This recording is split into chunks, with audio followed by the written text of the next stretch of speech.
Por tanto, bueno, me gustaría pasar a lo siguiente, a dónde estamos, en el Líbano. Pues siempre ha quedado siempre al rebufo de Afganistán, pero os puedo asegurar que, en fin, con otras percepciones no es tampoco algo maravilloso. Líbano estamos en la parte sur, en la parte donde está en contacto con Israel, por tanto, bueno, pues en estos momentos relativamente tranquilo. Evidentemente Líbano no es Afganistán. Líbano puede uno quedarse en Beirut perfectamente y no tiene nada que envidiar a ninguna de las ciudades occidentales. Y esa es la estructura que tenemos ahora mismo, la que decía al principio. Ese es el sector que manda España, con las distintas unidades que tiene en su cuartel general en Maracaybo. La situación es más estable, lógicamente, y eso nos ha llegado a reducir un contingente que teníamos alrededor de 1.200, lo tenemos actualmente, no llega a 600 españoles. Eso ha mejorado fundamentalmente porque ha mejorado el ejército libanés. El ejército libanés en el sur no aparecía. El contacto, la zona de Israel próxima, pues no aparecía. ¿Por qué? Pues porque esta zona es fundamentalmente controlada por Hezbollah. Pero un Hezbollah que es sorpresa. También quiero decir, saben que recientemente a Hezbollah se le ha incluido dentro de las organizaciones terroristas internacionales, pero es que Hezbollah es un partido político legal que está en el gobierno y que tiene que tener un porcentaje. La Constitución del Líbano, yo he preguntado cuál es la estructura, y tienen que ser 64 cristianos y 64 musulmanes. Tienen que estar, es complicadísimo. Nombrar el primer ministro es de una religión, el presidente del gobierno es de otra, y así sucesivamente, con lo cual llega un momento que es una locura.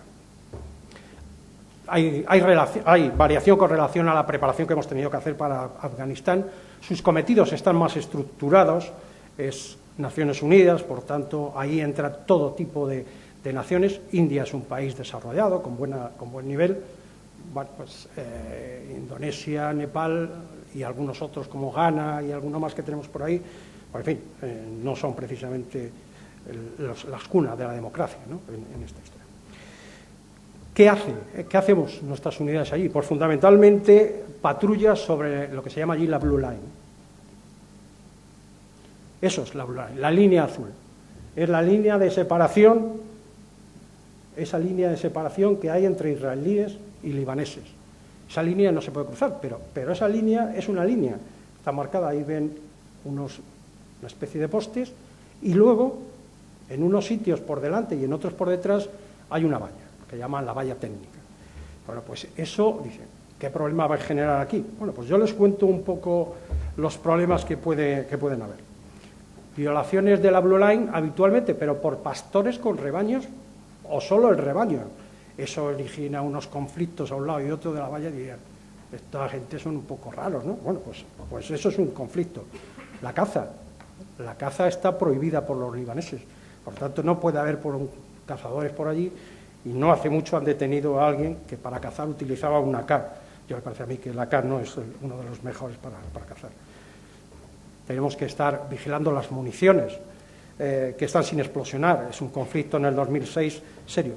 O el lanzamiento de cohetes. De una parte a otra es habitual, y si la parte que suele lanzar es de la parte libanesa a la parte israelí, ya saben que tarda 17 segundos en que la parte israelí bombardea a la parte libanesa. Por tanto, ese es un problema habitual. O los incidentes en un resort. A nadie se le ocurría pensar que un resort que están haciendo, porque es una zona de agua, una zona rica al agua, el agua allí es vida, es más que petróleo, pues si te pasas de la mitad del río, rápidamente aparece el soldado israelí llama al general. En fin, es problemático. Es verdad que hay que mantener, si en todos los esfuerzos tenemos que mantener la imparcialidad, desde luego en el Líbano especialmente. Temas o armas en la mano, armas con comillas en la mano que tiene el jefe de la unidad, el general que va allí. Pues los proyectos de impacto rápido, lo que se llaman de esta forma, que también tienen en Afganistán. Son proyectos de hasta 30.000 euros y que solventan el problema, pues el problema de una granja, el problema del agua o el problema de la electricidad en un pueblo. Eso es fundamental. Educación, colegios, es importante. Aunque luego llegas a algunos pueblos donde después de haberte dicho que sí, el alcalde es de la rama dura de Hezbollah y te dice que allí no se inaugura el templo. O sea, se tienen que armar de paciencia los que trabajan en Líbano. Y algo importante y que le da una gran visibilidad a España, que es la realización del programa Cervantes. El programa Cervantes, ¿qué hacen ustedes allí? No, tienen una capacidad de aprender los libaneses increíble. O sea, hay intérpretes que tenemos nosotros en el contingente actualmente que empezaron con la primera unidad que fue, con Infantería de Marina y a continuación la Brigada de la Legión. En cuanto se empezó a desarrollar el programa Cervantes, empezaron a aprender español y son intérpretes ahora mismo en zona de operaciones. Y la operación más reciente, pues Mali. Mali saben cómo está porque es la más reciente. No tenemos un núcleo importante en la zona. ¿Cuál es lo que nos genera un cierto problema? Pues un problema es que el ejército español se ha volcado, las Fuerzas Armadas en general, en el inglés y de repente hemos aparecido en un territorio francófono. Luego tenemos que volver otra vez muchos a los orígenes de lo que estudiaron en el bachillerato, lógicamente casi olvidado. A la vista de todo esto nos podemos dar cuenta que cada escenario es diferente, cada modelo de población y de conflicto también, y eso nos obliga a preparar cada contingente cada vez que va. Sí que es verdad que tenemos algo muy importante, que es el número de repeticiones que va haciendo nuestras unidades en el Líbano. Haciendo un cálculo más o menos del número de agrupaciones que han estado en Afganistán, más las que están en el Líbano, los poquitos de Mali, pues los cálculos que me salen son alrededor de 30.000 hombres y mujeres en cada uno de los dos grandes escenarios. Si suman 60.000, decía antes, estamos en 42.000, quiere decir que todos los elementos de la fuerza terrestre han estado al menos una vez. No es verdad, no es verdad. Hay gente que ha estado 3, 4, 5 y hasta 6 veces. O sea, son auténticos expertos en algunas de las misiones internacionales. Y luego siempre nos hacían, ya cada vez menos, la pregunta, ¿van voluntarios? El ejército profesional es profesional. Entonces, lo que procuramos es que si alguien tiene un problema, evidentemente se queda, porque un problema a 6.000 kilómetros de diferencia, o de distancia, perdón, es un problema mucho más gordo. Pero la voluntariedad, lo siento, desde el teniente general hasta el último soldado, somos todos voluntarios. En esta presencia y en esta permanencia yo quiero incidir en algo que ya he dicho. Las unidades españolas han realizado y siguen realizando en operaciones un trabajo excelente, además con mayúscula, de la que España se puede sentir orgullosa. Ya sé que alguien me dirá, bueno, pues hace poco salió un vídeo de Irak y no sé qué. Bueno, pues de momento está en investigación, puede ser verdad, de momento vamos a darle el beneficio de la duda y el indubio pro reo. Pero si es así, que les apliquen la ley. Lo que no puede hacer es un grupo de 4 o 5 estropear el trabajo del 99,99% de nuestros hombres y mujeres que lo han hecho extraordinariamente. Decía antes, tenemos unidades en el exterior, pero también tenemos unidades en territorio nacional que tenemos que preparar. Recientemente se lee en los periódicos los conceptos de fuerza de respuesta de la OTAN o el batallón de la Unión Europea. Son unidades que están preparadas a disposición de la OTAN o de la Unión Europea por si llega el momento para utilizarlo. Pero además de esas tenemos otras unidades. Hablaba antes de las unidades de helicópteros muy socorridas, muy disponibles, han ganado extraordinariamente su trabajo con el tiempo que llevan en Afganistán, poquito que estuvieron en el Líbano, 2 años más o menos cuando estuvo el general Asarta. Y si es necesario, pues esas unidades tienen que estar, los delegados y la delegada conoce perfectamente La unidad militar de emergencias, que no es mía, ya lo digo de antemano, pero es una unidad de respuesta rápida, es una unidad militar que tampoco tiene de todo, tiene más que nosotros, pero no tiene de todo. Y por tanto, pues helicópteros, ingenieros, NBQ, como decía antes, tienen que estar en condiciones de apoyarlo. Recuerden el terremoto de Lorca, donde hubo que prestar una atención, no hace mucho, por aquí, por Sevilla. O algo más reciente, que puede causar sorpresa. Nuestras unidades de ingenieros trabajando en Zaragoza, buscando el cuerpo de una mujer a la que decían que su marido la había descuartizado. Y con nuestros medios han estado durante 2 semanas haciendo el agujero con los agolladores de las máquinas, hasta que el juez ha determinado que tenía elementos suficientes. No sé si lo ha encontrado o no lo ha encontrado. Sigan atentos a la película, pues yo no me lo sé de momento. Por tanto, el mensaje que yo quiero mandar es que España puede trabajar tranquila, en unas condiciones que, como yo siempre he dicho, y ahora que está muy de moda, ya les gustaría a los sirios, a los egipcios, en fin, otras naciones, ¿no? Cuando alguien me pregunta siempre sobre qué trabajo realizamos, sobre si somos rentables o no, siempre está feo, en cualquier caso, que nosotros dijéramos si lo somos o no lo somos. Pero yo siempre le pregunto, ¿cuánto vale ir a tu puesto de trabajo sin el riesgo de una rebelión interna, sin problema, más allá del que puedan resolver las fuerzas y cuerpos de seguridad del Estado, que lo hacen magníficamente bien? Pues a lo mejor hay que preguntárselo, ¿no? ¿Eso es cuestión nuestra? No, ya digo yo que no. Pero bueno, como decían los artilleros, la última ratio rex, ¿no? Es verdad que tampoco, yo hablo de la fuerza terrestre, pero tampoco me quiero olvidar, porque además tengo un representante excelso de la Armada y tenemos una extraordinaria relación con ellos.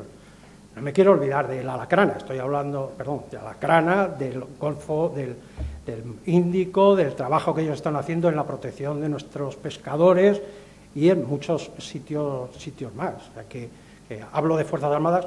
Yo, almirante, permíteme que yo hable de la fuerza terrestre, pero creo que es así. Creo que las Fuerzas Armadas en general, y como he dicho antes, las fuerzas y cuerpos de seguridad del Estado, tenemos un nivel, creo que, bastante aceptable.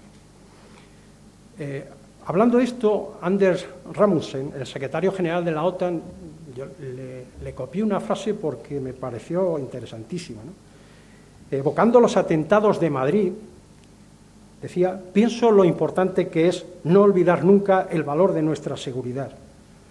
Es el soporte de nuestra economía y el alimento de una democracia sana. Lo dijo Ramos, no lo he dicho yo se lo copio porque me parece interesante. Entonces me pueden decir, ¿y son capaces de hacer todas estas cosas con unos presupuestos que siempre dice que son tan ajustados? ¿O es que son mentiras los informes que nos hablan de que los presupuestos son cortos y demás, como el AVE? Pues no son mentiras, nuestros presupuestos son ajustados, como yo creo que ahora mismo son ajustados en todos los sitios. Y sin embargo hacemos lo que nos permiten estos, teniendo en cuenta que afortunadamente, como yo siempre digo, esta crisis nos ha cogido en la cresta de la ola. Hemos visto que donde hemos estado en Afganistán desde el 2002, desde el 2006 en Líbano, veníamos de Kosovo, veníamos de Irak, que no hay que olvidarlo. Por tanto, hemos tenido esa suerte. Esperemos que el túnel no sea excesivamente largo y nosotros esperamos también que vengan tiempos mejores. Pero mientras tanto, tengan por seguro ustedes y toda la sociedad española que seguiremos haciendo y trabajando como lo hemos hecho hasta ahora. En el futuro, ¿hacia dónde se van a orientar nuestras actividades? Yo siempre digo, desde luego, todas las actividades se orientarán en función de la política del Gobierno. Nosotros no elegimos, alguna vez cuando te preguntan ¿cuándo van, cuándo vienen? Yo siempre digo lo mismo, ni elegimos cuándo vamos, ni dónde vamos, ni cuándo nos venimos. Eso es una decisión que se nos escapa. Luego lo prepararemos para venir. Lógicamente exponemos nuestro punto de vista porque tiene su riesgo. Ahora la retirada de todo el material de Afganistán, les puedo asegurar que dará motivo para un libro, porque está siendo un trabajo arduo e interesantísimo. Como digo, si tuviésemos que hacer un análisis de futuro hacia dónde vamos, pues para mí creo que está claro, con todas las comillas que quieran ponerle. Nadie pensaba que el 11 de septiembre iba a haber 2, 3, hasta 4 aviones que iban a cambiar la historia del mundo, ¿no? Dos documentos para mí son muy importantes, elaborados por el Gobierno: la Directiva de Defensa Nacional y la Estrategia de Seguridad Nacional. En ambas se exponen las preocupaciones, los escenarios que preocupan al Gobierno y que, por otra parte, no son muy extrañas a cualquiera que puede ver analizando la situación de dónde está España. En esos documentos se repite de una forma casi permanente el escenario del norte de África, Sahel o la zona del Golfo de Guinea. Así, la Directiva de Defensa Nacional dice, y son palabras textuales de esa directiva: no puede olvidarse que la seguridad de España y la plena estabilidad mediterránea solo se logrará si su entorno inmediato, Oriente Medio y el Sahel, se mueven en una dirección adecuada. En otra parte de la directiva, no puede descuidarse la vigilancia, prevención y actuación a la hora de controlar males endémicos que desde el África subsahariana se proyectan hacia el norte de ese contingente y acaban por afectar a España directamente. Nos vamos a la estrategia de seguridad nacional. Cuando se habla del Mediterráneo se indica sobre la seguridad de esta zona la inestabilidad política y la ausencia de perspectivas económicas para gran parte de la población de esos países. Si a nosotros nos pasara eso, evidentemente haríamos lo mismo que ellos, ¿no? Y factores que repercuten, por tanto, en todas esas zonas que están marcadas. Cuando habla de África, pues indica que para los intereses españoles 3 zonas serán vitales en las próximas décadas: el Sahel, el Cuerno de África y el Golfo de Guinea. En los 2 primeros, básicamente, coinciden tráficos ilícitos y un montón de estados fallidos, todo lo que es República del Chad, Níger, podemos seguir hablando, todas las Guineas, Conakry, Bissau, etcétera, etcétera. Pero es que además, si ahí encontramos oro, uranio o petróleo, pues evidentemente nos generan un conflicto externo e interno dentro de las propias naciones. Por ir terminando, querría dejar a modo de conclusiones algunos puntos que considero importantes. El ejército de tierra, y más en concreto la fuerza terrestre, tienen unos hombres y mujeres de los que los españoles se pueden sentir satisfechos. Y además están plenamente disponibles, no lo duden. Como se demuestra, antes hablaba de la unidad militar de emergencias, pero también quiero hablar de algo menos conocido porque se va directamente a la comunidad gallega, que es la Operación Centinela Gallego. Yo no hablo gallego, creo que es galego, en gallego, donde tenemos durante 2 meses unidades del Ejército y de la Armada que están vigilando y evitando los fuegos. Sé que este año ha querido alguna otra comunidad, Canarias y demás, hacerlo. Creo que hubo un intento, se estuvieron hablando por aquí. Es fundamental, ahorran, evitan incendios, creo que su trabajo es muy interesante. Son los meses de julio, agosto y septiembre, que evidentemente es donde se producen los fuegos. Otro tema es que la preparación de nuestros ejércitos no es una cosa que se improvisa y se necesita un tiempo para alcanzar un grado de eficacia. No podemos ir a un escenario sin haberlo preparado. Tenemos una formación generalista, pero luego hay que, como hemos visto anteriormente, los escenarios hay que prepararlos. Los presupuestos, pues ya lo he comentado, son siempre ajustados. Lo dije el día de mi toma de posesión y lo repito cada vez que puedo. Los presupuestos, los ejércitos se han movido con unos presupuestos ajustados siempre. He tenido ahí 2 años de un poco más, pero nos hemos movido con presupuestos y sabemos que eso es lo que tenemos. Y, desde luego, no vamos a preocuparnos más allá de lo que debamos preocuparnos. Pero en cualquier caso, las unidades que han salido al exterior han ido siempre preparadas extraordinariamente. Si ha habido que quitar presupuestos de los que se quedaban en territorio nacional, se han quitado para que fueran a territorio, más allá de lo que los gobiernos han procurado dar para operaciones, porque ahí es donde hemos tenido fundamentalmente el riesgo. Tenemos en cuenta encuestas internas donde dice que cuando les preguntamos, ¿a ti te ha sorprendido algo en zona de operaciones de que no habías preparado en territorio nacional? más del 80% nos dicen que todo lo que les ha pasado allí lo habían preparado previamente en España. También es habitual en estos tiempos, lo he dejado correr un poco, tender a reducir todo. Entonces, siempre te preguntan, ¿qué ejército es necesario? Entonces, yo decía que yo no hablo gallego, pero tengo amigos en Galicia y yo devuelvo la pregunta, ¿para qué? Claro, depende. Eso es una cuestión que a nosotros directamente no nos corresponde. Pero lo que sí es verdad es que cuando uno compara magnitudes debe comparar euros con euros y dólares con dólares. Comparar euros con dirham suele llevar a errores. Entonces, si yo comparo un país con capacidad nuclear como tiene Francia o con capacidad nuclear como tiene Gran Bretaña, pues España no la tiene. Evidentemente, si yo tengo reservas como tiene el ejército británico, o mis reservas son los reservistas voluntarios y poco más, pues son unidades que no se cuentan. Por tanto, ahí lo dejo, se nos escapan a nosotros damos nuestra opinión y luego quien debe hacerlo, pues los gobiernos dictaminan, porque al fin y al cabo es su responsabilidad, ni más ni menos. Lo que sí puedo decir es que nuestro jefe de Estado Mayor del Ejército tiene informado tanto al jefe del Estado Mayor de la Defensa como al ministro, y el ministro en sus declaraciones, si lo leen, sabe cuáles son los problemas. Evidentemente estamos en la situación que estamos y de momento no podemos ir a otro sitio. ¿Dónde vamos a ir? Pues yo creo que lo he dejado relativamente claro. Bueno, perdón, lo ha dejado claro el Gobierno en sus documentos. Yo creo que deberíamos empezar a estudiar más francés, por si acaso con el inglés no es suficiente, ¿no? Y resaltar, como he dicho al principio, la importancia de este cuartel general de la Fuerza Terrestre, tanto para el Ejército de Tierra, ya han visto los números, creo que es importante, como para la ciudad de Sevilla. Yo creo que lo han podido comprobar un poco a lo largo de esta charla. Para finalizar quiero